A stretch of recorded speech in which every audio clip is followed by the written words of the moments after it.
So for the second question is like, have you heard the term super predator and the school to prison pipeline and how it affected youth? So I have not heard the term super predator. I have heard about the school to prison pipeline, but I've never had like a course on it. Like I haven't taken it yet. I'm hoping to take it next semester. Oh, okay. Yeah. So just like a brief, I guess, definition. So super predator, this guy named DiIulio, he coined the term, which he learned by his professor, and basically I think it was like the 80s or the 70s when he coined the term. But basically what he did was saying how kids are the new super predator, and how like we have to stop these kids and we have to imprison them because they're super bad, like, you know, giving out a warning that there's going to be a dramatic increase of violent crimes by youth. But like none of it was based off of facts. And then him and like other politicians that used the word ended up, like, you know, trying to apologize and take back what they said, since it damaged a lot of people. Like for example, one famous case about the word, like when the super predator term was used, was the case of the Central Park 5. Oh. Yeah, and it was like 5 boys who got arrested. Well, they were beaten and like forced to confess to like the rape of a white woman, even though they didn't do it.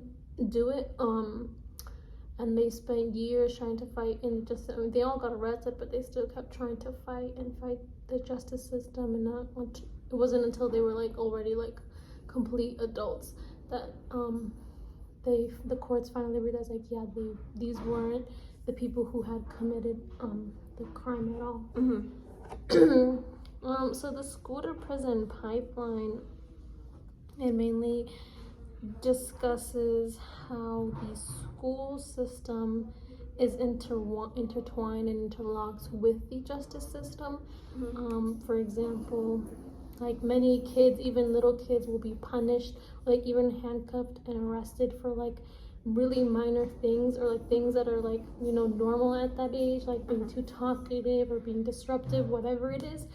But what that often does, it often targets Black and brown kids, but it also stops kids from having a further education, especially if they are arrested.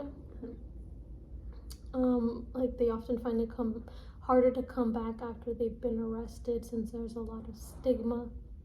But yeah, even with how girls and boys are, and we'll further discuss it, boys and girls are punished differently between schools. You know, Black girls tend to be more punished because they don't conform to like how a white girl would act, while Black and brown boys would be punished for being too physical or too violent.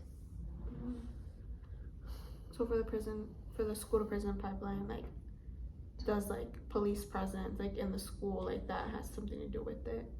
Yeah, they have a lot of police. They call them like, I know in Chicago they call them like school resource officers, which I mean, they're just police that work in the school. Yeah, because I know, you know, where we went to high school, there would be police officers there. Yeah, they had their own office and everything. Yeah.